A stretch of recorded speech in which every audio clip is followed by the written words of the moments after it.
છે, પણ એ તાત્કાલિક પર્વ છે.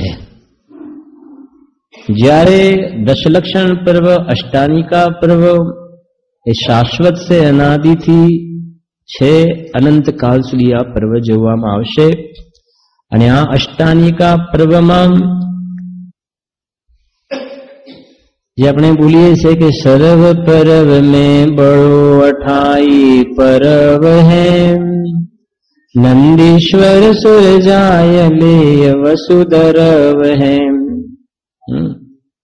हमें शक्ति सो नाही इहा करी थापना, पूजो जिन गए प्रतिमाए हित आपना. तो આજે અષ્ટાનિકા મહાપર્વનો પ્રથમ દિવસ છે. 8મા નંબરનું એક નંદીશ્વર નામનું દ્વીપ છે. જેમ આજે આપણે કર્ણાન યોગના જે વિષય છે એનું એક અંશની આપણે આજે પ્રથમવાર સ્વાધ્યાય કરવાનું છે. વર્ષમાં ક્યારેક ક્યારેક આવા વિષયોની પણ આપણે ચર્ચા કરતા રહીશું કે જે દ્રવ્યાન યોગને સમજવામાં પણ આપણને હિતકારી રહે, સંસારના સ્વરૂપનો ખ્યાલ આવે, વિઝન બદલાય. તો એ હેતુથી આના પણ આપણે થોડો સ્વાધ્યાય કરીશું. એમાં જે કહ્યું 8મા નંબરનો નંદીશ્વર દ્વીપ છે, ત્યાં અકૃત્રિમ જિનાલય છે. અને દેવ એ ચારે પ્રકારના ભવનવાસી, વ્યંતર, જ્યોતિષી અને વૈમાનિક ચારે પ્રકારના દેવો એ 8 દિવસ ત્યાં જાય છે, ભક્તિ, પૂજન, ચર્ચા વગેરે કરે છે. અને અવંતસ નામના દેવ છે તો હંમેશા ત્યાં જોવામાં આવે પણ છે. તો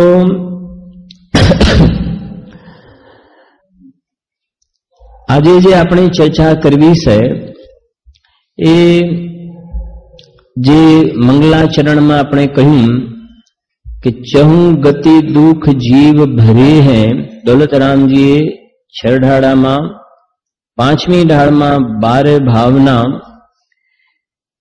એની અંદર સંસાર નામની એક ભાવના છે. ભાવના શબ્દનો અર્થ અનુપ્રેક્ષા પણ થાય છે.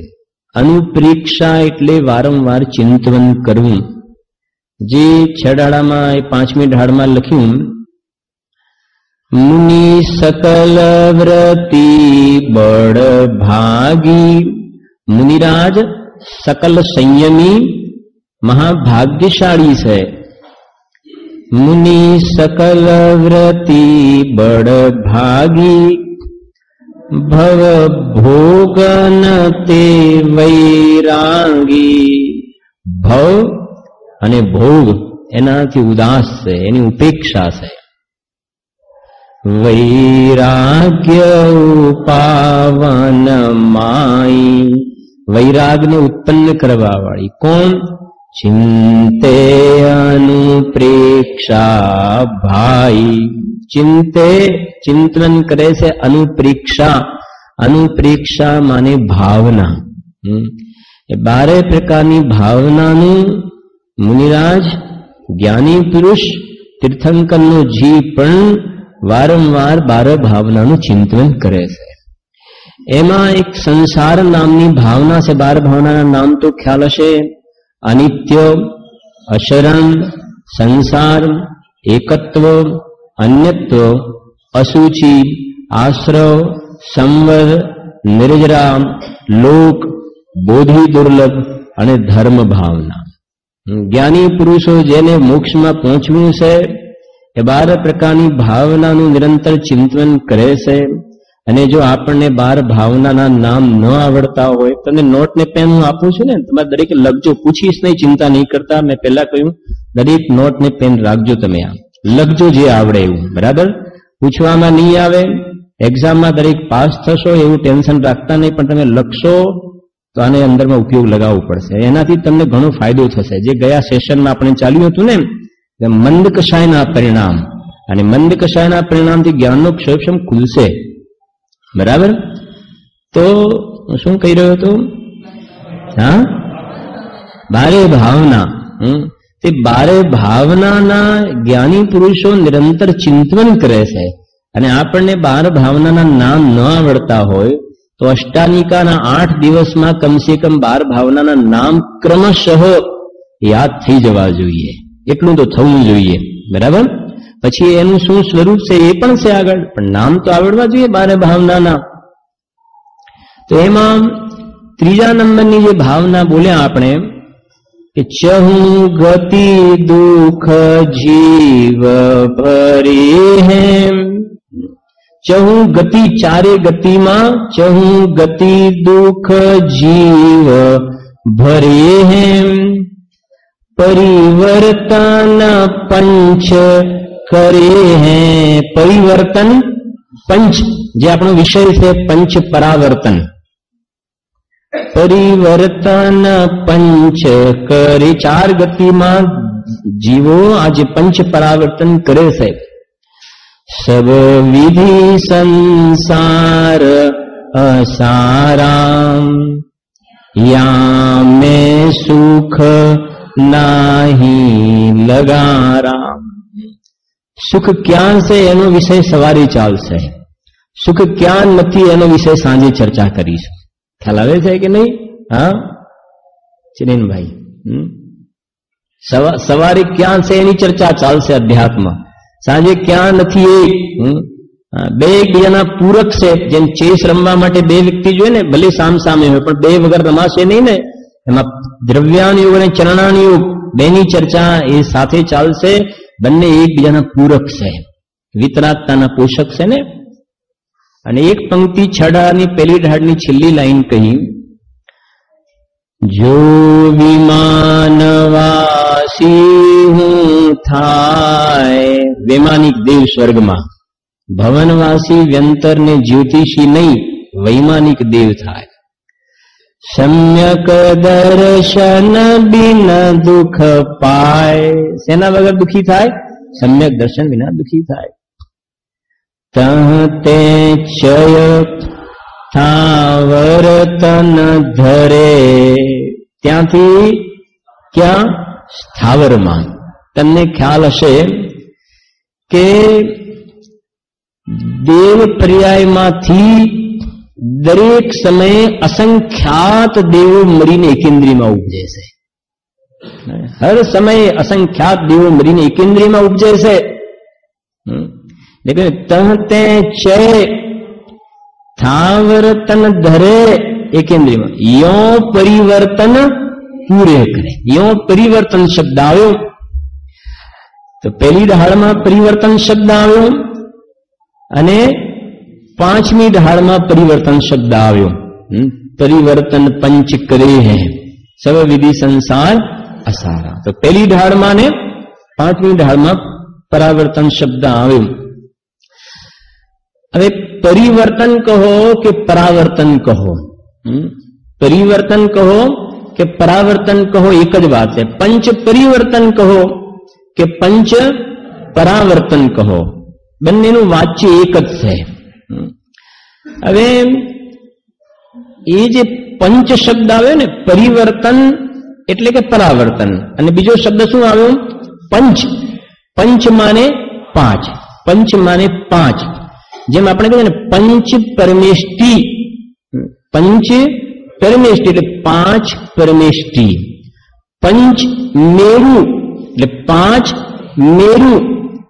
પંચ પરમાગમ એટલે 5 પરમાગમ. પંચ લબ્ધિ, આ તમારે નથી લખવાનું, હું તમારા કોર્સમાં હશે ને પૂછવાનું છે, લખાવડાવ્યું છું તમને, બરાબર? આ તમારે પછી લખો એવું લખજો. પંચ લબ્ધિ એટલે 5 લબ્ધિ. ક્ષયોપશન વિશુદ્ધિ દેશના પ્રાયોગિકકરણ. તો પંચ માને 5. એવી રીતે આપણું પ્રકરણ છે પંચ પરાવર્તન. પંચ પરાવર્તન. જો પંચ શબ્દ 5 અને પંચમ અલગ છે. પંચમ ગતિ, 5 ગતિ નહીં. પ્રતિકભાઈ સમજાય છે? પંચમ ગતિ એટલે 5 ગતિ નહીં, પંચમ ગતિ એટલે સિદ્ધ ગતિ. પંચમ ભાવ એટલે 5 ભાવ નહીં, પંચમ ભાવ એટલે 5મો પારિણામિક ભાવ. રાજેશભાઈ ખ્યાલ આવે છે ને? તો પંચમ શબ્દ નથી, અહીંયા આપણે શું છે? પંચ. જેને કે સમાજનું પંચ, તો પંચમાં પંચને ઉભું કર્યું, 5 માણસને એમ કહેવાય સિલેક્ટ કરવામાં આવે, 5 માણસ નક્કી કરવું એ ખરું. તો પંચ પરાવર્તન, પંચ માને 5, અને બીજો શબ્દ કયો આવ્યો? પરાવર્તન. તો એવા કયા 5 પરાવર્તન છે? તો પહેલું છે દ્રવ્ય પરાવર્તન, પછી લખો દ્રવ્ય પરાવર્તન, બીજું ક્ષેત્ર પરાવર્તન, ત્રીજું કાળ પરાવર્તન, ચોથું ભવ પરાવર્તન, અને 5મું છે ભાવ પરાવર્તન. ફરી બોલે આ જ ક્રમથી તમારે લખવાનું છે, આડો અવડો ક્રમ નહીં ચાલે એની અંદર. દ્રવ્ય, ક્ષેત્ર, કાળ, ભવ અને ભાવ. બરાબર છે? બોલશો વિજયભાઈ? પરાવર્તન કેટલા છે? 5. કયા કયા? દ્રવ્ય, ક્ષેત્ર, કાળ, ભવ અને ભાવ. આ 5 પ્રકારના પરાવર્તન છે. એમાં સૌથી આજ ક્રમ એટલા માટે છે ને, આ સૌથી ઓછો કાળ પરિભ્રમણનો, સૌથી ઓછો કાળ દ્રવ્ય પરાવર્તનનો કાળ સૌથી ઓછો છે. ક્ષેત્ર પરાવર્તનનો કાળ એના કરતા વધારે છે. કેટલો વધારે છે પછી લખાવું છું, પહેલા સાંભળી લો. દ્રવ્ય પરાવર્તનના કાળ કરતા ક્ષેત્ર પરાવર્તનનો કાળ ઘણો મોટો. ક્ષેત્ર પરાવર્તન કરતા કાળ પરાવર્તનનો કાળ ઘણો મોટો. કાળ પરાવર્તન કરતા ભવ પરાવર્તનનો કાળ ઘણો મોટો, અને ભવ પરાવર્તન કરતા ભાવ પરાવર્તનનો કાળ ઘણો મોટો છે. ઘણો મોટો કાળ છે, એકબીજા કરતા ઘણો મોટો કાળ છે. કેટલો મોટો છે ને, તમે સાંભળશો ત્યારે એમ લાગશે કે આમ નીચેલી જમીન ખસતી એમ લાગશે, એક એનું સ્વરૂપ સાંભળીશું ત્યારે. અને આ જીવે અનાદિથી આવા પંચ પરાવર્તન કરવામાં કશું બાકી નથી રાખ્યું. મિથ્યાત્વ અને અનંતાનુબંધીનું સેવન કરીને ભેદ વિજ્ઞાન નહીં હોવાના કારણે જીવે આ જ કામ કર્યા છે. અને સવારે જે આપણા કળશ ચાલશે, ભેદ વિજ્ઞાનના કળશ ચાલશે. એ ભેદ વિજ્ઞાનનો અભાવ છે. સવારનો વિષય ભેદ વિજ્ઞાનનો અભાવ છે, તો સાંજે બતાવશે કે આ દંડા ખાવા પડે છે.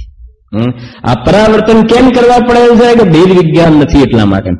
આનું સ્વરૂપ સાંભળીને ગભરાવાનું નથી, ગભરાવાનું નથી, નિરાશ પણ નથી થવાનું, પણ પુરુષાર્થને જાગૃત કરવાનો છે. બરાબર છે? ચાલશે ત્યારે જેટલો ચાલશે એટલો વિષય ચલાવીશું. આખો તો મને લાગતું નથી કમ્પ્લીટ થાય, કેમ કે આપણે શાંતિથી ચાલવું છે. ખાલી તમને 5 પરાવર્તન એક લાઇટ હિન્ટ આપું છું થોડુંક. તમને એક અંદરમાં એક એની થોડીક ભાવ ભાષના તો થાય કે આ પરાવર્તન બોલે છે. દ્રવ્ય, ક્ષેત્ર, કાળ, ભવ, ભાવ તો છે શું? આ તો થોડીક એની મોટા રૂપથી હિન્ટ સમજીએ છીએ. પછી જયારે એક એક પરાવર્તનની ફાઇલ ખોલીશું એ વખતે વિસ્તારથી ચર્ચા કરીશું. કેમ કે એક પરાવર્તનમાં સમજો, પહેલા દ્રવ્ય પરાવર્તનમાં 3-4 વ્યાખ્યાન જોવે એવા છે, એટલું મોટું એનું સ્વરૂપ છે. તો અત્યારે આપણે 5 મિનિટમાં સમજીશું. પહેલું દ્રવ્ય પરાવર્તન. સૌથી ઓછો કાળ કયા પરાવર્તનનો છે? સૌથી ઓછો કાળ દ્રવ્ય પરાવર્તનનો છે. નાનામાં નાનો કાળ કે દ્રવ્ય પરાવર્તન આજીવે અનંત દ્રવ્ય પરાવર્તન કર્યા છે. કે દ્રવ્ય પરાવર્તનનો કાળ કેટલો, તો જરા સમજો પહેલા એને થોડુંક લાઈટ. 5 પરાવર્તન સંક્ષિપ્તમાં સમજીએ છીએ કે દ્રવ્ય પરાવર્તનનો કાળ કેવી રીતે સમજવું.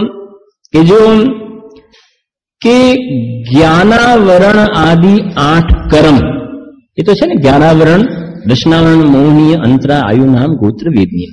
તો જ્ઞાનાવરણ આદિ 8 જે પૂર્વલ કર્મ છે ને, તમે લખતા નહીં પ્લીઝ. હું તમને કહીશ જયારે લખવાનું છે ત્યારે, નહીં તો તમારે ઘણું બધું છૂટી જશે. લખવાનું છે ત્યારે હું કહીશ તમને. બરાબર? જ્ઞાનાવરણ આદિ 8 પૂર્વલ કર્મ.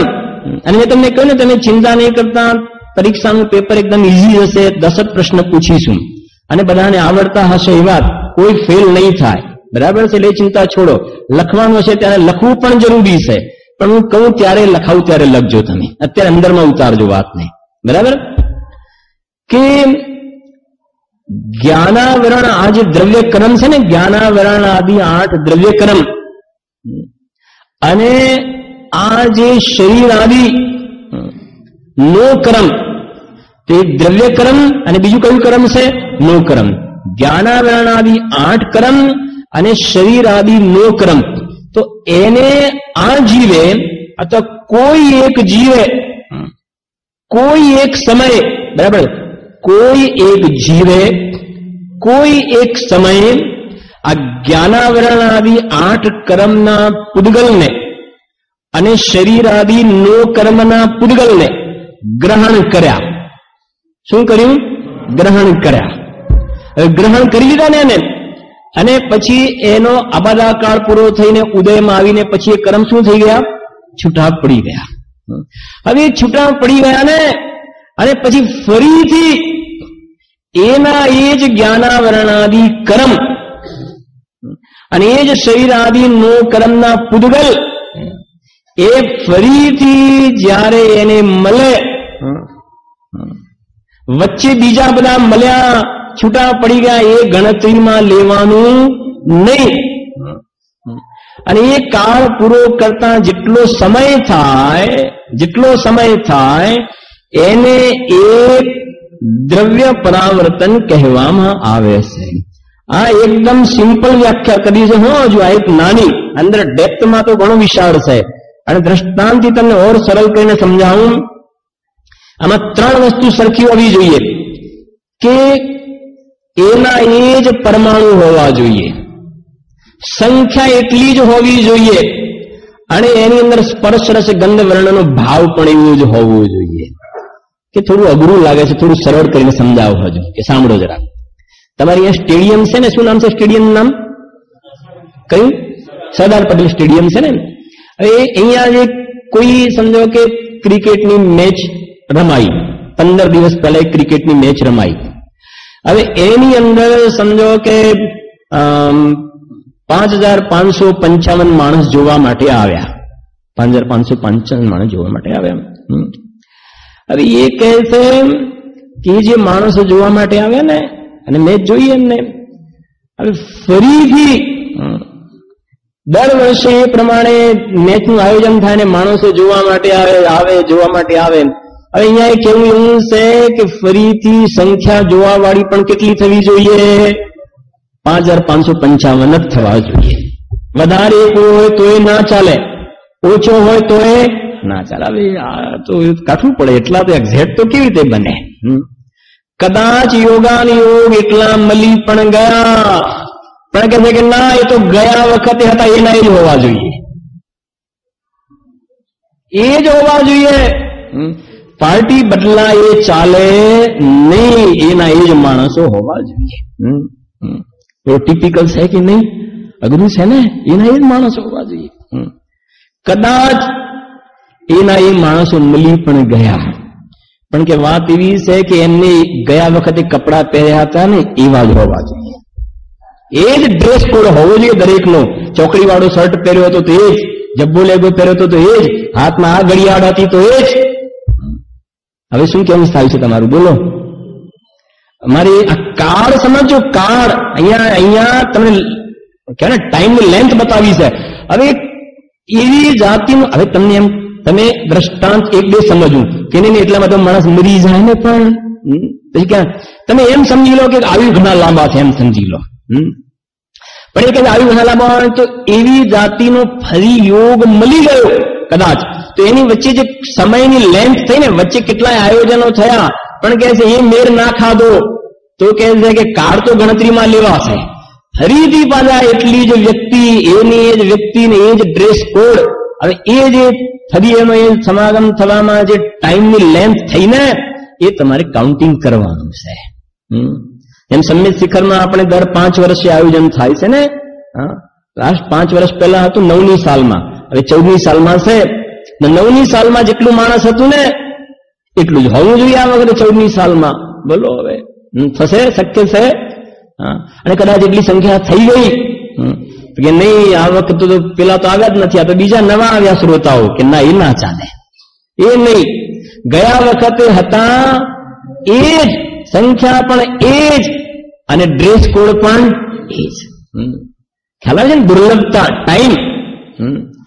એવી રીતે અહીંયા કહેવા માંગે છે, પહેલા દ્રવ્ય પરાવર્તનમાં એ કહેવા માંગે છે કે આ જીવને જે જ્ઞાનાવરણાદી કર્મ એક સમય જે મળ્યા, જ્ઞાનાવરણ, દર્શનાવરણ, મૌની અંતરા વગેરે, અને શરીર આદિ નો કર્મના જે પરમાણુઓ મળ્યા, તો જે મળ્યા ને છૂટા પડી ગયા.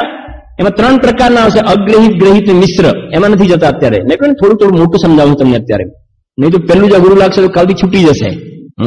બહુ સરળ છે, તમને બહુ જ આનંદ આવશે. ગણતરીઓ બધી આવશે ને તમને બહુ જ આનંદ આવશે. અને ખાલી ગણતરીમાં આનંદ નહીં, પણ મેં તમને કહ્યું વિઝન એકદમ બ્રોડ માઇન્ડ થઈ જશે આપણું.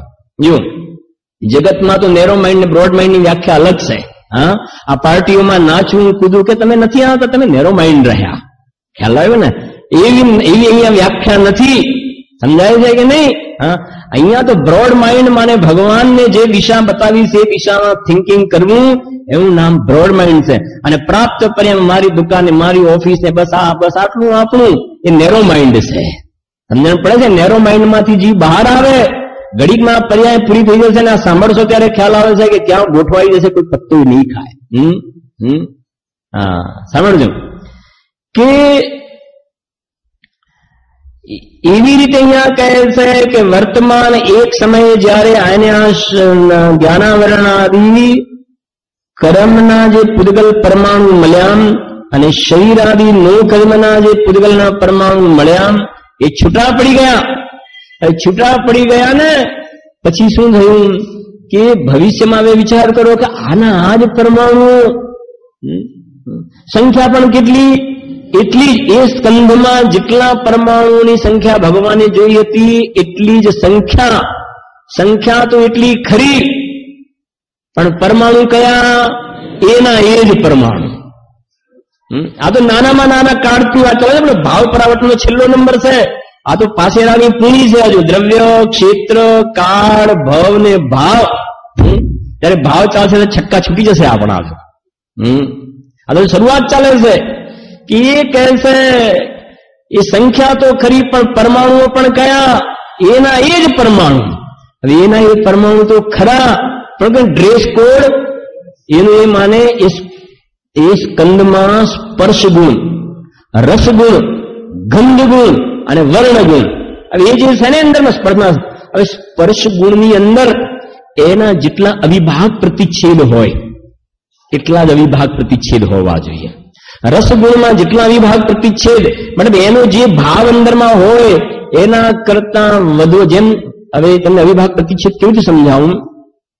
શક્તિનો નાનામાં નાનો અંશ એને અવિભાગ પ્રતિચ્છેદ કહેવાય છે. સમયનો, કાળનો નાનામાં નાનો અંશ એને સમય કહેવાય.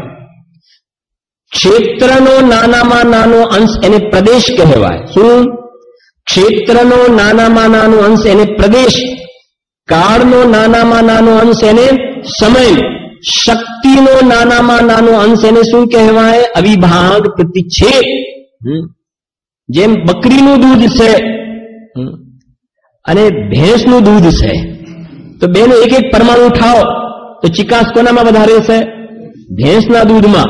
બકરીના દૂધ કરતા ગાયના દૂધમાં, ગાયના દૂધ કરતા એક જ પરમાણુ લેવાનું એનું, પણ એ કહે છે કે પેલા કરતા પેલામાં ચિકાસ વધારે છે. તો એ જે છે એને એક પરમાણુની અંદર એ વધઘટ જોવામાં આવે છે ને, એને અવિભાગ પ્રતિચ્છેદ કહેવામાં આવે છે. તમારે જે મરચું લાવો છો ને, કાશ્મીરી મરચું કહેવાય ને, અને બીજું કયું પટની કહો છો ને, બેમાં વધારે કયું તીખું હોય?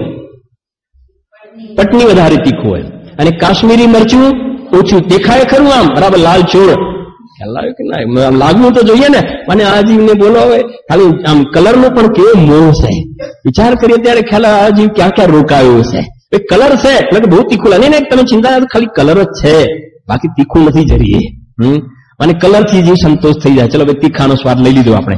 કલરનું કલર, મને શું કહેવાય, આપણે મોડાનું મોડું ખાવું છે અને જોઈને આપણે તીખાસનો પણ એક મનથી આનંદ લઈ લીધો. જીવ શું ક્યાં શોધે છે? વિચાર કરે તો ખ્યાલ આવે. બોલો હવે. હા, હવે સમજો જરા કે એક પરમાણુ એક પટનીનો લીધો અને એક પરમાણુ કાશ્મીરીનો. બેમાં કાશ્મીરીમાં તીખાશ ઓછી, પેલામાં તીખાશ, તો એને અવિભાગ પ્રતિચ્છેદ કહેવામાં, એ નાનામાંનો અંશ એને અવિભાગ પ્રતિચ્છેદ. તો અહીંયા એ કહેવા માંગે છે કે જે પરમાણુઓ મળ્યા ને એની અંદર પહેલા જેવા પ્રકારની તારતમ્યતા હતી ને એવા પ્રકારના હોવા જોઈએ. હવે સાધારણ વાત છે, થોડું અશક્ય નથી સમજો, પણ એમાં ટાઈમ ઘણો જઈ શકે છે, ઘણો ટાઈમ. જેમ કે એટલા માણસો ને એનો ડ્રેસ કોડ અશક્ય નથી, પણ એમાં ખબર નહીં કેટલો ટાઈમ જાય. એમાં કહે છે કે આમાં ઘણો ટાઈમ નીકળી જાય. હવે કે ફરીથી એના એ જયારે મળે ને જયારે કાળ પૂરો થાય ત્યારે એને એક પુદ્ગલ પરાવર્તન પૂરું થયું એમ કહેવાય. એક પુદ્ગલ પરાવર્તન. હવે સમજો, હવે એક પુદ્ગલ પરાવર્તન થયું ને, પુદ્ગલ પરાવર્તન એને દ્રવ્ય પરાવર્તન કહો કે પુદ્ગલ પરાવર્તન કહો, નામ એક જ છે. દ્રવ્ય, ક્ષેત્ર, કાળ, ભવ અને ભાવ. તો દ્રવ્ય પરાવર્તન કહો કે પુદ્ગલ પરાવર્તન કહો, વસ્તુ એક જ છે. દ્રવ્ય પરાવર્તન કહો કે પુદ્ગલ પરાવર્તન કહો, બંને વસ્તુ એકની એક જ છે. બરાબર? કેમ કે દ્રવ્યમાં કયું દ્રવ્ય લેવું છે ત્યાં તમારે કર્મ અને નો કર્મ કયું દ્રવ્ય છે? પુદ્ગલ દ્રવ્ય. તો દ્રવ્ય પરાવર્તન કહો કે પુદ્ગલ પરાવર્તન કહો, બંને વસ્તુ એક જ વાત છે. હવે દ્રવ્ય પરાવર્તન કરતા અનંત ઘણો મોટો કાળ ક્ષેત્ર પરાવર્તન. મોટો કહો છો ને, કેટલો મોટો જરા સાંભળતા જજો, પછી લખાવું છું તમને. અનંત દ્રવ્ય પરાવર્તન, આ એક દ્રવ્ય પરાવર્તનમાં આટલો કાળ જાય. અનંત દ્રવ્ય પરાવર્તન પૂરા થાય ત્યારે એક ક્ષેત્ર પરાવર્તન પૂરું થાય છે, અને અનંત ક્ષેત્ર પરાવર્તન પૂરા થાય ત્યારે એક કાળ પરાવર્તન પૂરું થાય છે, અને અનંત કાળ પરાવર્તન પૂરા થાય ત્યારે એક ભવ પરાવર્તન પૂરું થાય છે, અને અનંત ભવ પરાવર્તન પૂરા થાય ત્યારે એક ભાવ પરાવર્તન પૂરું થાય છે. કેવી રીતે સમજીશું એને? તમારે લખવું હોય તો લખો જરાક. લખો તમે, દ્રવ્ય પરાવર્તન ગુણ્યા અનંત, દ્રવ્ય પરાવર્તન ગુણ્યા અનંત બરાબર ક્ષેત્ર પરાવર્તન. ક્ષેત્ર પરાવર્તન મતલબ દ્રવ્ય પરાવર્તન અનંત વડે ગુણ્યું ને તમે, એટલે શું મળ્યું? ક્ષેત્ર પરાવર્તન. હવે નીચે લખો, ક્ષેત્ર પરાવર્તન ગુણ્યા અનંત બરાબર શું આવશે? શું આવશે? કાળ પરાવર્તન. એટલે કાળ પરાવર્તન ગુણ્યા અનંત બરાબર ભવ પરાવર્તન, અને ભવ પરાવર્તન ગુણ્યા અનંત બરાબર ભાવ પરાવર્તન. બરાબર? માને એક દ્રવ્ય પરાવર્તન સમજવું, આ એક દ્રવ્ય પરાવર્તન પછી બીજું દ્રવ્ય પરાવર્તન લખાઈ ગયું ને આટલું કામ. એક દ્રવ્ય, અહીંયાથી આપણે સમજીશું કે ભાઈ આ દ્રવ્ય પરાવર્તન બરાબર, આ દ્રવ્ય પરાવર્તન અહીંયા લઈએ આપણે ક્ષેત્ર, અહીંયા લઈએ આપણે કાળ, અહીંયા લઈએ ભવ અને અહીંયા લઈએ ભાવ. સમજવા માટે દ્રવ્ય, ક્ષેત્ર, કાળ, ભવ ને ભાવ. તો આ દ્રવ્ય પરાવર્તન સાંભળજો, આ દ્રવ્ય પરાવર્તન 1, 2, 3, 4 સંખ્યાત અસંખ્યાત એવા અનંત દ્રવ્ય પરાવર્તન પૂરા થયા ને ત્યારે એક ક્ષેત્ર પરાવર્તન થયું. એક ક્ષેત્ર પરાવર્તન બરાબર. સમજો શાંતિથી.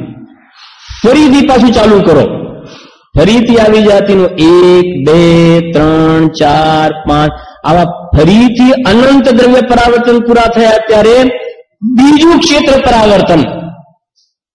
પછી ફરીથી ગણો દ્રવ્ય, ફરીથી અનંત વાર ફરીથી આવા દ્રવ્ય પરાવર્તન થયા ત્યારે આ બાજુ ત્રીજું ક્ષેત્ર પરાવર્તન. અઘરું નથી લાગતું ને? થોડો ઉપયોગ લગાવજો ભાઈ. સેવંતીભાઈ અઘરું નથી લાગતું ને? ઈઝી છે ને? અને આપણે વાણિયા છે ગણતરીમાં, તો આટલું તો સહેલું લાગવું જોઈએ ભાઈ. જુઓ, હા ફરીથી સમજો. આ અનંતવાર દ્રવ્ય પરાવર્તન પૂરા થયા ત્યારે એક ક્ષેત્ર પરાવર્તન. હવે ફરીથી પાછું અનંત દ્રવ્ય પરાવર્તન લો ત્યારે બીજું થશે ને, કેમ કે એક ક્ષેત્ર પરાવર્તન માટે દ્રવ્ય પરાવર્તન કેટલા ભેગા કરવા પડ્યા? એક ક્ષેત્ર પરાવર્તન માટે અનંત દ્રવ્ય પરાવર્તન ભેગા લઈને આવ્યા ત્યારે એક ક્ષેત્ર પરાવર્તને રિસ્પોન્સ આપ્યું. બીજા ક્ષેત્ર પરાવર્તન માટે બીજા અનંત દ્રવ્ય પરાવર્તન લઈને આવો તો બીજું ક્ષેત્ર પરાવર્તન, પછી ત્રીજી વાર અનંત દ્રવ્ય પરાવર્તન લઈને આવ્યા તો ત્રીજું ક્ષેત્ર પરાવર્તન. રાજુભાઈ, ત્રીજું ક્ષેત્ર. હવે એ પ્રમાણે કહે છે આમાં ભેગું કરતા કરતા આવા અનંત ક્ષેત્ર પરાવર્તન થયા. કેટલા? 1 2 3 4 કરતા કરતા અનંત ક્ષેત્ર પરાવર્તન થયા ત્યારે આ બાજુ એક કાળ પરાવર્તન પૂરું થયું, ત્રીજા નંબર વાળું. અનંત ક્ષેત્ર પરાવર્તન ઢગલો થઈ ગયો ને ત્યારે અહીંયા કાળ પરાવર્તન હવે આપ્યો કે હા મારું એક થયું, મારું એક સિંગલ નોંધો, એક કાળ પરાવર્તન. હવે કહે છે કે બીજું કાળ પરાવર્તન પૂરું કરવા માટે ક્ષેત્ર પરાવર્તન કેટલા ભેગા થઈને આવવું પડશે? અનંત ક્ષેત્ર પરાવર્તન ભેગા થઈને આવે ત્યારે કાળ પરાવર્તન કહે છે કે હા ચલો મારું લખો, નંબર 2 લખો, 1+1 કરો. હવે બીજું ક્ષેત્ર, બીજા અનંત ક્ષેત્ર પરાવર્તન એ બાજુ, આ બાજુ પછી દ્રવ્ય પરાવર્તન શું હાલત થઈ? ખ્યાલ આવે? દ્રવ્ય પરાવર્તન માં ઢગલા થઈ ગયા ને આ બાજુ. સમજતા જો શાંતિ જરાક. એ કહે છે એ પ્રમાણે કરતા કરતા ગયા ને હવે એક સ્થિતિ એવી થઈ કે કાળ પરાવર્તન પર અનંત થઈ ગયા. કાળ પરાવર્તન અંત થયા તો ભવ પરાવર્તન ઓમ બોલ્યું. એટલે ઓમ બોલે છે ને, ભવ પરાવર્તન ઓમ. ખ્યાલ આવે ને? Yes sir. માને કે મારું લખો, હવે મારો નંબર આવે. ચિરેનભાઈ માને એ કહે છે કે આવા અનંત કાળ પરાવર્તન પૂરા થયા, અનંત કાળ પરાવર્તન ત્યારે એક ભવ પરાવર્તન છે, એક ભવ પરાવર્તન. બીજા ભવ પરાવર્તન માટે શું કરવું પડે? કે અનંત કાળ પરાવર્તન ભેગા થાય ત્યારે અનંત કાળ પરાવર્તન માટે શું કરવું પડે? કે આ ક્ષેત્ર પરાવર્તન ઢગલા કરો. ક્ષેત્ર પરાવર્તન કે પેલા દ્રવ્ય પરાવર્તનના ઢગલા ભેગા કરો. દ્રવ્ય પરાવર્તન કેટલી ક્વોન્ટિટી ભેગી કરવી પડે ને ત્યારે આ બાજુ બીજા ભવ પરાવર્તન થાય, બીજું ભવ પરાવર્તન થાય. હવે કહે છે કે એમ કરતા કરતા કરતા પણ કાળ નીકળતો ગયો ને એક વખત એવું આવ્યું કે આ ભવ પરાવર્તન પણ કેટલા થઈ ગયા? અનંત. ભવ પરાવર્તન પણ કેટલા થઈ ગયા? અનંત. તો આ બાજુ કોણ ઓમ બોલ્યું? ભાવ પરાવર્તન. Yes sir. ખ્યાલ આવે ને કે મારી હાજરી પૂરો.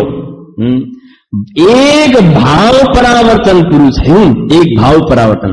ભાવ પરાવર્તન એટલે આજે ભાવો થાય છે ને, આ તો દ્રવ્ય પરાવર્તન સમજાય. ક્ષેત્ર કાલ ભાવનું પણ લઈશું આપણે. અત્યારે આપણી લિંક બની છે એટલે પેલા એને લઈ લઈએ છીએ આપણે સાથે. બધાનું સમજાવ્યું સંક્ષિપ્તમાં. ભાવ પરાવર્તન જે ભાવો થાય છે ને એની સાથે ડીલિંગ છે.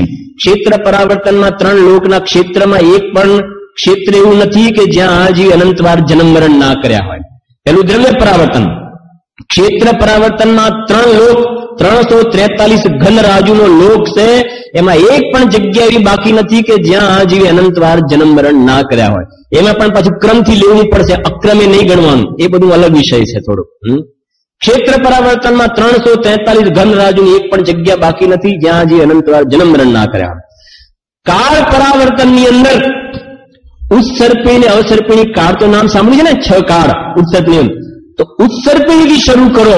હંમેશા ઉત્સર્પિણીની શરૂઆત થાય કલ્પકાળની, ઉત્સર્પિણીથી. ઉત્સર્પિણી અને અવસર્પિણી, 10 કોડાકોડી સાગરનો ઉત્સર્પિણી અને 10 કોડાકોડી સાગરનો અવસર્પિણી. તો 10 કોડા ઉત્સર્પિણીનો પહેલા સમયથી શરૂઆત કરી. ઉત્સર્પિણીના પહેલા સમયથી જન્મ લીધો, પહેલા સમય જન્મ લીધો. હવે પછી કહે છે કે ફરીથી જન્મ થયો ને પછી મરી ગયો. ફરીથી જયારે અહીંયા ઉત્સર્પિણીનો બીજો સમય આવે એ વખતે બિલકુલ વચ્ચેના સમયમાં જન્મ થાય ગણતરીમાં લેવાનો નહીં. ઉત્સર્પિણીના બીજા સમયે જન્મ થાય તો એ કાળ ગણતરીમાં લેવાનો. બાકીનો જે કાળ થયો કાળ તો ગણતરીમાં લેવાનો. જે ટાઈમ વેસ્ટ ગયો એ તો પરાવર્તનમાં ગણતરીમાં લેવાનો. પરાવર્તનના કાયમ પણ એનું પેલું કાળ પરાવર્તન પૂરું થયું એમાં નહીં ગણતરી, એમાં માઇનસ. પણ પેલું કાળ થયું એ ખ્યાલ આવે? જેમ 3 વખત ફેલ થયા તો એટલો ટાઈમ તો ગયો ને, ટાઈમ તો ગયો, એટલા વર્ષ તો બગડ્યા ને, ખ્યાલ આવ્યો ને? ચોથામાંથી 5મામાં આવ્યા પણ 3 વર્ષ બગડ્યા, ટાઈમ તો ગણાશે. એમ ઉત્સર્પિણીના પહેલા સમયમાં જન્મ્યો, પહેલા સમયમાં જન્મ્યો, પછી શું થયું કે મરી ગયો, પછી દેવમાં ગયો ને બીજે ગયો, આમથી આમ રખડે. પણ ઉત્સર્પિણી બીજા સમય જયારે જન્મે તો પછી વચ્ચેના જે ભાવ કરે એની ગણતરીમાં લેવાના. એ પ્રમાણે ત્રીજો ચોથો એ પ્રમાણે 20 કોડા કોડી સાગરના સમય બનાવો. એક સમય ક્રમથી પૂરું કરે. જન્મ અને મરણ તે આખું પૂરું કરે ત્યારે કાળ પરાવર્તન થાય છે. મેં કહ્યું એક પરાવર્તનમાં 2-3 વ્યાખ્યાન તો ઓછા પછી જરૂર પડશે. અત્યારે મોટા તમને થોડી હિંટ આપું છું. એ કાળ પરાવર્તન. ભાવ પરાવર્તન કોને કે? ચારે ગતિ મનુષ્ય, ત્રિયંશ, દેવ, નારકી એના જગન્ય મિનિમમ આયુષ્યથી ઉત્કૃષ્ટ આયુષ્ય જે 33 સાગરનું, તો એમાં ઓછામાં ઓછી આયુષ્યથી શરૂઆત કરી અને ક્રમથી લેતા જવાનું. વચ્ચે બીજું મોટું આયુષ્ય મળે તો ગણતરીમાં લેવાનું નહીં, બિલકુલ એક સમય વધારતા જવાનું અને બધા ભાવ પૂરા કરે તો એ છે ભાવ પરાવર્તન. અને ભાવ પરાવર્તનમાં નિગોદિયા સૂક્ષ્મ લબ્ધ પર્યાપ્તના ખરાબમાં ખરાબ નિકૃષ્ટ ભાવ છે. ત્યાંથી શરૂ કરીને જે દ્રવ્યલિંગી 9મી ગ્રેડે કે જવાવાળા છે એના મંદ કષાયના જે પરિણામ છે ક્રમશઃ એ પ્રમાણે ભાવ લેતા જવાના. વચ્ચે જે ભાવ થાય ગણતરીમાં નહીં લેવાના. એ પ્રમાણે ભાવ પરાવર્તનનો કાળ છે. આ મોટા રૂપમાં તમને થોડું સમજાવ્યું 5 મિનિટમાં. એક તમને રફ આઈડિયા આવે તો જરા સમજો કે આ બાજુ અનંત ભાવ પરાવર્તન થઈ ગયા, તો ભાવ પરાવર્તને આંગળી ઊંચી કરી તમારો નંબર લાવ્યો. હવે વિચાર કરો કે એક ભાવ પરાવર્તનમાં આ પેલું છેલ્લું દ્રવ્ય પરાવર્તનની શું હાલત થઈ? હા નવીનભાઈ સમજાય છે? એક ભાવ પરાવર્તનમાં દ્રવ્ય પરાવર્તનની શું હાલત થઈ કે દ્રવ્ય પરાવર્તનના તો ઢગલા થઈ ગયા આ બાજુ. દ્રવ્ય પરાવર્તનનો કેટલો કાળ છે જરા કહો તો ખરા. હા સાંભળો જરા દ્રવ્ય પરાવર્તનનો કાળ સાંભળો તો તમને આનંદ આવશે. દ્રવ્ય પરાવર્તનમાં 5-6 વિશેષતા હું તમને બતાવવા પણ માંગુ છું. સમજો, બહુ આનંદ આવશે. કેમ કે પેલું દ્રવ્ય પરાવર્તન છે ને, અને દ્રવ્ય પરાવર્તન એ કાળ એટલો લાંબો છે. ટોડરમાં જે લખ્યું છે કે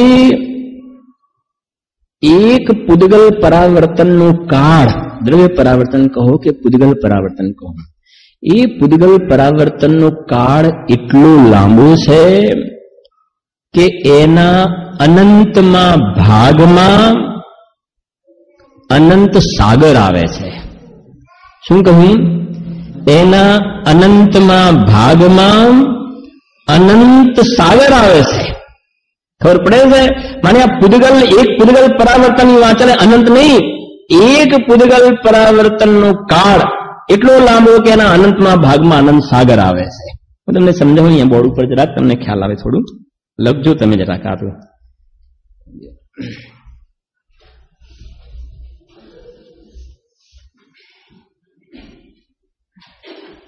જો આપનું આ છે ને,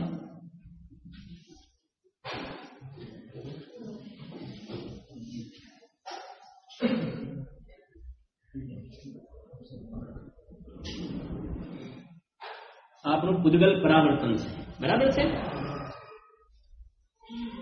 હવે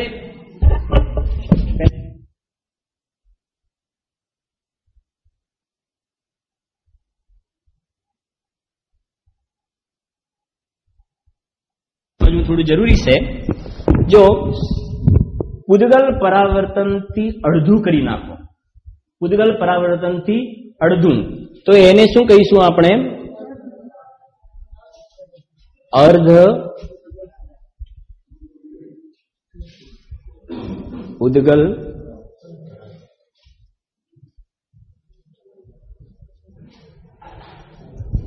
અર્ધ પુદ્ગલ પરાવર્તન. અર્ધ પુદ્ગલ પરાવર્તન શબ્દ તમે સાંભળ્યો છે? ક્યાં સાંભળ્યું છે અર્ધ પુદ્ગલ પરાવર્તન શબ્દ? કહેશો કોઈ? ભાઈઓમાં કહેશો કોઈ? બોલો ભાઈ. હા, સમ્યક દર્શન થયા પછી બહુ તમને ઉપયોગી થશે આ પ્રકરણ. સમ્યક દર્શન થયા પછી જે જિનાગમમાં કથન છે કે સમ્યક દર્શન થાય પછી જીવ ગેરંટીથી આ જે એક પૂદગલ પરાવર્તનનો કાળ કીધો ને એનો અડધો કરી નાખો તો અર્ધ પૂદગલ પરાવર્તનના કાળમાં કિંચિત ન્યૂન આ અર્ધ પૂદગલ પરાવર્તનથી પણ થોડાક ઓછા કાળમાં એ જીવ ગેરંટીથી મોક્ષમાં ચાલ્યો જશે. ફિક્સ થઈ ગયું એમ ગેરંટીથી મોક્ષમાં ચાલ્યો જશે. એટલે આ તમને ખ્યાલ આવવો જોઈએ. હવે આ જ વસ્તુને હું તમને બીજી રીતે સમજાવું છું. સમજજો શાંતિથી કે ભગવાને એમના જ્ઞાનમાં જોયું કે આ જીવનો હવે સંસારમાં રહેવાનો કાળ આ કિંચિત ન્યૂન અર્ધ પૂદગલ પરાવર્તન જેટલું બાકી છે, એનાથી વધારે રહેવાનું નથી. એ પછી એ જીવ ક્યાં જવાનું હશે? મોક્ષમાં. એટલે એનો મતલબ એ થયો કે કિંચિત ન્યૂન અર્ધ પૂદગલ પરાવર્તનનો કાળ છેલ્લે બાકી રહ્યો ને એ વખતે એ જીવમાં સમ્યક દર્શન પ્રગટ કરવાની લાયકાત થઈ ગઈ ત્યાં આગળ. કેમ કે એનું કારણ છે એ અર્ધ પૂદગલ પરાવર્તન કરતા જો વધારે કાળ હશે સંસારમાં તો એને સમ્યક્તોની પ્રાપ્તિ નહીં થઈ શકે. કેમ કે સમ્યક દર્શન પ્રગટ થયા પછી તો નિયમથી અર્ધ પૂદગલ પરાવર્તનમાં એને મોક્ષે ચાલે જવાનું છે. એ પહેલા જો સમ્યક દર્શન થઈ જાય તો સિદ્ધાંત વિરુદ્ધ વાત થઈ જાય. સમજણ પડે છે કે નહીં?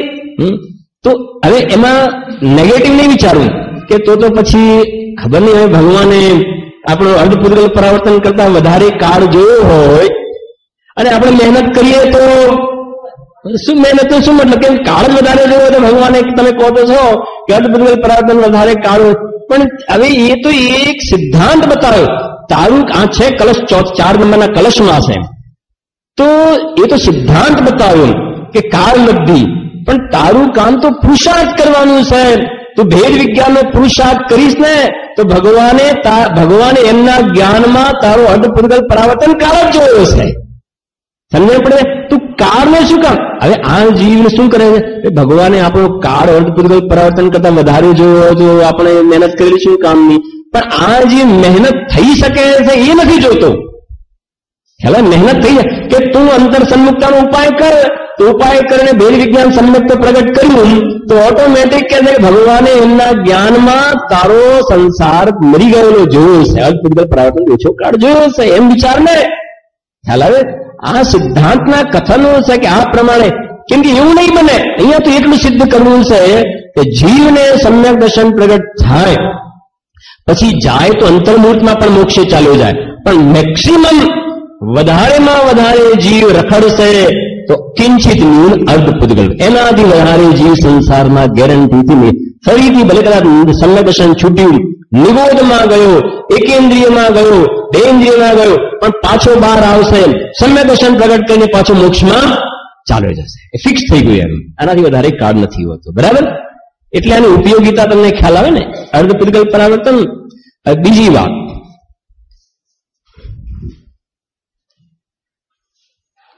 આ અર્ધ પૂદગલ પરાવર્તન કાળ છે ને એની અંદર આશરે કેટલી 24 થઈ જતી હશે? આશરે ખ્યાલ આવે?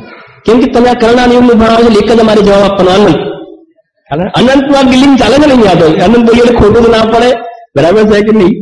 ખોટું પણ નથી કે સમ્યક દર્શન થયા પછી વધારેમાં વધારે અર્ધ પૂદગલ પરાવર્તન કાળ કહ્યો ને રખડવાનું, એ અર્ધ પૂદગલ પરાવર્તન કાળ પણ નાનો નથી.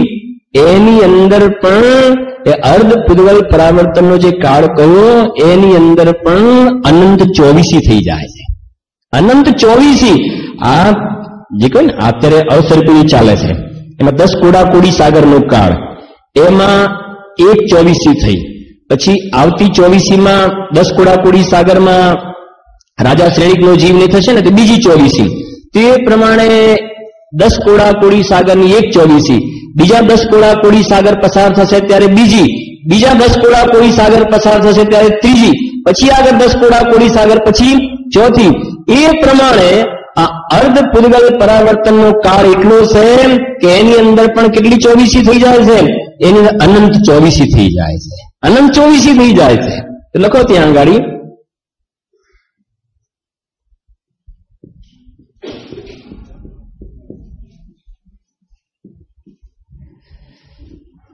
અર્ધપુદ્ગલ પરાવર્તનના અનંતમાં ભાગમાં અનંત 24, અનંતમાં ભાગમાં અનંત 24 થઈ જાય. અર્ધપુદ્ગલ પરાવર્તન કાળના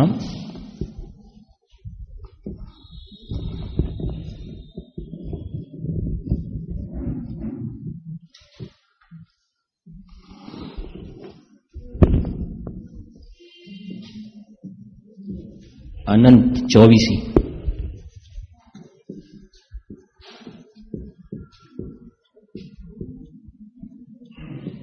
બરાબર. હવે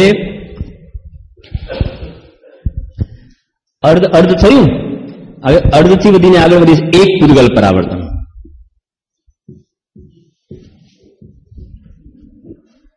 એક પુદ્ગલ. હવે એક પુદ્ગલ પરાવર્તનનો કાળ કેટલો છે? જે આપણે કહ્યું ને ટોડરમલ જે મોક્ષમાં પણ એક પુદ્ગલ પરાવર્તનનો કાળ એટલો લાંબો છે કે એના અનંતમાં ભાગમાં અનંત સાગર. એક પુદ્ગલ પરાવર્તનનો કાળ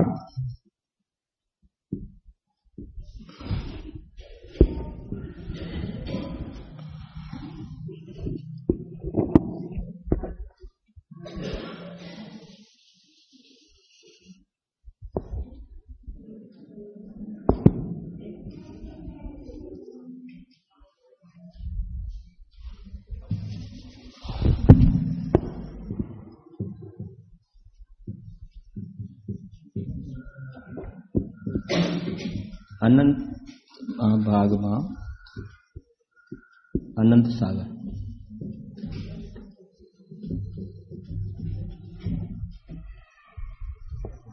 બરાબર. અનંતમાં ભાગમાં. હવે તમને ખ્યાલ આવવો જોઈએ. જો આ બેનો કમ્પેર કરો એટલા માટે મેં બે સાથે લખ્યા છે. અહીંયા એક પુદ્ગલ પરાવર્તનનો કેટલામો ભાગ છે? અનંતમો ભાગ. બરાબર.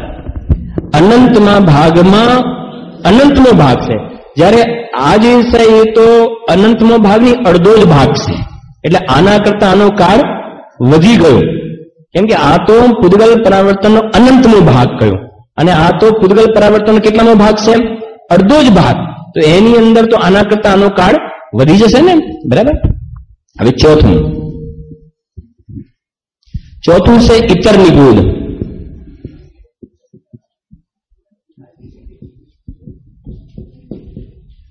ઇતર નિગોદ કોને કહેવાય ખબર છે? ઇતર નિગોદ કોને કહેવાય? ઇતર નિગોદ નિત્ય નિગોદ માંથી ગુરુદેવ કહેતા હતા નિત્ય નિગોદ એટલે પિયર. આ જીવનું પિયર. કેમ કે જે લગ્ન થાય તો છોકરી જ્યાંથી આવે ને તો પહેલા ક્યાં રહેતી હતી? તો પહેલા જ્યાં રહેતી હતી એને શું કહેવાય? પિયર. એમાં દરેક જીવ પહેલા ક્યાં રહેતો હતો? નિગોદમાં. તો આ જીવનું પિયર શું છે? નિગોદ. ખ્યાલ આવે છે ને? નિગોદ પિયર છે. અને છોકરી કહેવાય ને બીજે કે પિયરમાં રહે તો પ્રશંસા કહેવાય એની ટીકા થશે ને. એમ કહે છે આ જીવ પાછો પિયરમાં પહોંચી જાય ને ત્યાં જ રહેવા લાગી જાય તો શાસ્ત્રીમાં રહેલા શોભા છે ને. તો સિદ્ધ વિષય શું છે? સમજી ગયા ને? તો જો ઇતર નિગોદ કોને કહેવાય? કે નિત્ય નિગોદમાંથી જીવ નીકળ્યો અને ત્રસ પર્યાય ધારણ કરી અથવા પૃથ્વીકાય, જલકાય, અગ્નિકાય, સ્થાવર અથવા ત્રસમાં આવ્યો અને પાછો ફરી નિગોદમાં ચાલ્યો ગયો. ફરી તો એને કયો કહેવાય છે? ઇતર નિગોદ. હવે ઇતર નિગોદમાં ગયો તો વધારેમાં વધારે ત્યાં રહેશે ને. વધારેમાં વધારે રહેશે તો ત્યાં વધારેમાં રહેવાનો કાળ 2.5 પુદ્ગલ પરાવર્તન. જો એટલા માટે બોલ્યો અડધું પછી એક. આપણે ક્રમથી ચાલે છે. તમે અડધામાં 2 લીધા, પછી 1, પછી આગળ વધ્યા. ઇતર નિગોદમાં રહેવાનું આ ઉત્કૃષ્ટ કાળ. ઉત્કૃષ્ટ કાળ 2.5 પુદ્ગલ પરાવર્તન. બરાબર. ઇતર નિગોદમાં રહેવાનું ઉત્કૃષ્ટ કાળ 2.5 પુદ્ગલ પરાવર્તન.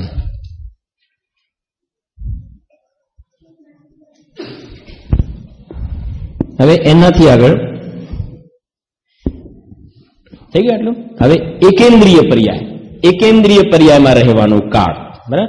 એટલે એકેન્દ્રિયમાં શું આવશે? આ ખાલી ઇતર નિગોદ લીધું હવે એકેન્દ્રિય પર્યાય એટલે ઇતર નિગોદ તો આવ્યું, ઇતર નિગોદ એ પણ એકેન્દ્રિય છે, સાથે પૃથ્વીકાય, જલકાય, અગ્નિકાય, વાયુકાય, વનસ્પતિકાય એ બધા પણ કયા છે? એકેન્દ્રિય. તો એકેન્દ્રિય પર્યાયમાં રહેવાનું ઉત્કૃષ્ટ કાળ અસંખ્યાત પુદ્ગલ પરાવર્તન. કેટલા? અસંખ્યાત એટલે વધી ગયા ને, અડધું અડધું, એક, અઢી, હવે કેટલા આવ્યા? અસંખ્યાત. બરાબર.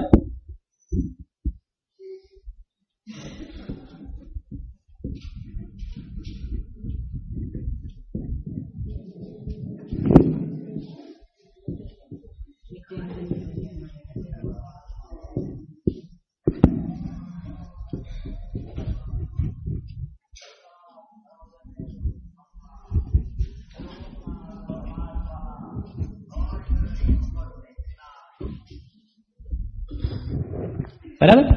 એકેન્દ્રિય પર્યાયમાં રહેવાનો ઉત્કૃષ્ટ કાળ કેટલો? અસંખ્યાત પુદ્ગલ પરાવર્તન. બરાબર. હવે છઠ્ઠું છે લાસ્ટ.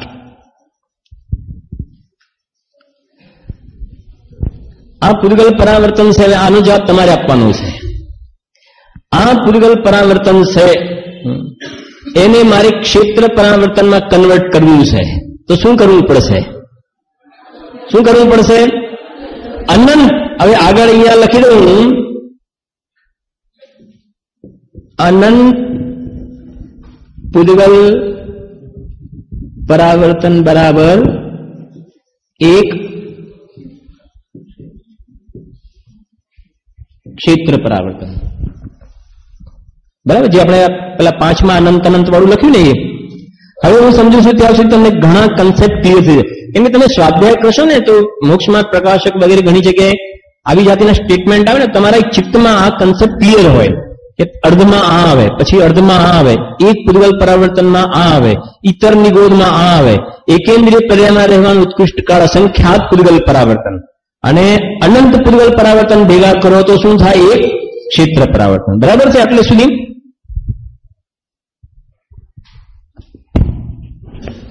સમય તો થઈ ગયો આપણો. 5-7 મિનિટ લઈ લઈએ. 5-1 મિનિટ.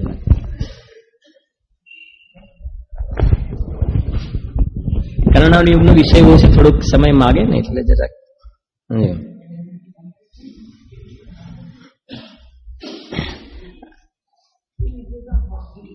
હે શું? હા હા. હવે જો કે જે આપણે લખ્યું ને એનું થોડુંક તમને ધ્યાનતરાયજી એક ચર્ચા શતક નામની ગ્રંથ છે. ધ્યાનતરાયજીનો ચર્ચા શતક નામની ગ્રંથ છે. એમને સવૈયામાં પદ્યમાં આ વાતને લખી છે. હું વાંચું છું. હવે જો તમે સમજાશો ને, હું વાંચતો જઉં છું, તમને અંદરમાં ભાવ તમારા જોડાશે. સાંભળજો જરા ધ્યાનથી.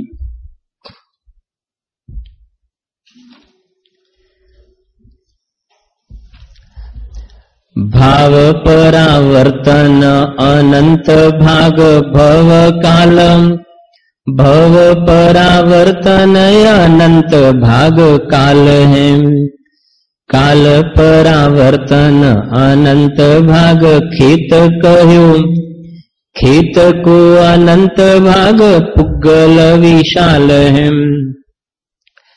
ताको आधो नाम अर्ध पुग्गल परावर्तन, फिर नो રહ્યો है याही ज्ञानी ज्ञान भाल है, ताही समय सम्यक उपजीवे को जोग भयो, और कहा सम की तलरक को ख्याल है. સમજણ પડી થોડી ઘણી? જો સાંભળો ફરી. ભાવ પરાવર્તન અનંત ભાગ ભવ કાલ. હવે રિવર્સ લીધું ને. રિવર્સ તો પહેલા લેવા પણ ટાઈમ નથી ને, એટલે હવે પેલું મલ્ટીપલમાં લીધું, ગુણાકારમાં લીધું. હવે આ ડિવાઈડ કરી લીધું. કેમ કે પેલા કરતા અનંત ગણો. રિવર્સ આવો તો ભાવ પરાવર્તન કરતા ભવ પરાવર્તન નો કાળ અનંતમાં ભાગ, ભવ પરાવર્તન કરતા કાળ પરાવર્તન નો કાળ અનંતમો ભાગ, કાળ પરાવર્તન કરતા ક્ષેત્ર પરાવર્તન નો કાળ અનંતમો ભાગ, અને એના કરતા અનંતમો ભાગ પુનર પરાવર્તન નો. બરાબર? જો લખે છે ભાવ પરાવર્તન अनंत भाग भव काल, भव परावर्तन अनंत भाग काल है। भव परावर्तन अनंत नो भाग काल परावर्तन नो से। काल परावर्तन अनंत भाग खेत कहो, खेत એટલે ક્ષેત્ર, ખેત को अनंत भाग पुगल विशाल है। ક્ષેત્રનો અનંતમો ભાગ પુગલ એ પણ ઘણો મોટો કાળ વિશાલ है। હવે સાંભળો, તાકો આધો નામ, હવે આવ્યું ને તાકો આધો નામ, છમાંથી કયો નંબર, છમાંથી કયો નંબર, પહેલો, છમાંથી પહેલો અર્ધ છે ને। તાકો આધો નામ અર્ધ પુગલ પરાવર્તન, એ મોટે ભાગે એનો ઉપયોગ શેના માટે થાય છે? ક્યારે વાત કરવી હોય ત્યારે સમ્યક દર્શન થાય, જ્ઞાનીની વાત હોય, બરાબર છે ને, સંસાર હવે બટી જવાનો, જ્યારે વાત આવે ત્યારે આને યાદ કરવામાં આવે છે। તાકો આધો નામ અર્ધ પુગલ પરાવર્તન, ફીરનું રહ્યું હે યાહી જ્ઞાની જ્ઞાન ભાલ હે। જોયું ને, જ્ઞાનીને યાદ કરે ને ત્યાં વાળી તરત જ તાહી સમય સમ્યક ઉપજીવે કો જોગ ભયો। હવે અર્ધ પુદ્ગલ પરાવર્તન નો કાળ બાકી રહ્યો, એ વખતે એનામાં સમ્યક પ્રાપ્ત કરવાની યોગ્યતા જોઈ। और कहा सम की तलरक को ख्याल है, माने सम्यक दर्शन એ કોઈ નાના છોકરાનો ખેલ નથી, એટલે ને લરક માને બચ્ચા છોકરા, કો ખ્યાલ માને નાના છોકરાના ખેલ નથી સમ્યક દર્શન એ। હવે બીજું એક લખ્યું છે એમને, સાંભળજો, ભાવ પરાવર્તનમ અનંત, ભાવ પરાવર્તન અનંત જો કરે હે જીવ, ભાવ પરાવર્તન કેટલા કરે? अनंत। भाव परावर्तन अनंत जो करे हैं जीव, एक भाव ते अनंत भव के परावर्त है। एक भाव परावर्तन में भव परावर्तन कितना थी जाए से? अनंत। एक भव से ती अनंत काल परावर्तन करे, एक भव से ती अनंत काल परावर्तन करे। एक भव परावर्तन में काल परावर्तन अनंत थी जाए। काल ते अनंत खेत परावर्त काल है। एक खेत ते, હવે ક્ષેત્ર આવ્યું, એક ખેત તે અનંત પુગલ પરાવર્તન, પંચ ફેરી વિશે આપ મિથ્યાવશ પરત હે। આ લાઈન અગત્યની છે, જવાબ આપો। પંચ ફેરી વિશે, આ પંચ પરાવર્તન કરે છે ને, પંચ પરિવર્તન, પંચ ફેરી વિશે આપ રખડે છે, કમ મિથ્યાવશ પરત હે। કેમ રખડે છે? આ પંચ પરાવર્તનમાં રખડપટ્ટીનું કારણ શું છે? આ મિથ્યાત્વ અને અનંતાનુબંધી કશાય ભેદ વિજ્ઞાન નથી, એટલા માટે જીવને આવા પંચ પરાવર્તન કરવા પડે છે। હવે સાંભળો જરા ધ્યાનથી, સૌથી મોટો પરાવર્તનનો કાળ કોનો કયો? સૌથી મોટો ભાવ પરાવર્તન। તો આ ભાવ પરાવર્તનનો મોટો કાળ કહ્યો ને, माने आ जीवे आवी जातिना भाव परावर्तन पण अनंत कर्या छे। भाव परावर्तन पण केटला कर्या छे? अनंत। तेना हिसाबे विचार करो कि आ जीव क्यारनो छे। घणो लांबो काळ નીકળી ગયો। जो कहे छे, सात को विनाश जिन्हें सम्यक प्रकाश तेई। શું અર્થ કરશો આનો? સાત को विनाश, सात એટલે અનંતાનુબંધીની ચાર, ક્રોધ માન માયા લોભ, અને મિથ્યાત્વની ત્રણ, દર્શન મોહનીય એને સમ્યક મિથ્યાત્વ અને સમ્યક પ્રકૃતિ, એટલે સાત પ્રકૃતિ। સાત કો વિનાશ जिन्हें सम्यक प्रकाश तेई, माने જે જીવને સમ્યક દર્શન થયું, સીધી વાત શોર્ટમાં, સાત પ્રકૃતિના સમ્યક દર્શન થયું ને, दर्व खेत काल भव भावते निकर्त है। माने जेने सम्यक दर्शन प्रकट करने एक ऐसे दर्व खेत काल भव भावते निकली गयो। एक ऐसे पंच परावर्तन में रखड़पट्टी करतो हतो, एनु रखड़पट्टी करवानुं शुं थई गयुं? बंध थई गयुं। हवे एने जन्म मरणना अवतार करवा पड़ता नथी। एक लास्ट वाक्यने पूरुं करीए छीए के જે આ પંચ પરાવર્તન કહ્યા ને, એને નિશ્ચિત ક્રમ આ તમારે લેવાનો. પેલો દ્રવ્ય, ક્ષેત્ર, કાળ, ભવ ને ભાવ. અને શરૂ એનો કાળ ગણતરી કરવા માટે શરૂ એક સાથે થાય અને પૂરો થવામાં ક્રમ પડે. દ્રવ્ય પરાવર્તન જે સમયે શરૂ થયું એ જ સમય ક્ષેત્ર, એ જ સમય કાળ, એ જ સમય ભવ ને એ જ સમય ભાવ સાથે શરૂ થયા. પણ પહેલું પૂરું કોણ થશે? દ્રવ્ય. પછી કોણ પૂરું થશે? ક્ષેત્ર. પછી કોણ? કાળ. પછી ભવ. પછી ભાવ. ખ્યાલ આવે ને? એ પ્રમાણે એની કાળની ગણતરી કરવાની થાય છે. એટલે આ બે વસ્તુ તમારે ખ્યાલ રાખવાની છે. હવે આવતીકાલના જે ચર્ચા આપણે કરીશું ને કે આ ચરણાનુયોગ અને કરણાનુયોગનું કોમ્બિનેશન છે આમાં. એ 12 ભાવના છે ને, એટલે જે અનંતમાં ભાગમાં અનંત સાગર કહ્યા. તો હવે પ્રશ્ન એ આવશે કે સાગર શું છે, પલ્લે શું છે, કરોડ પૂર્વ શું છે?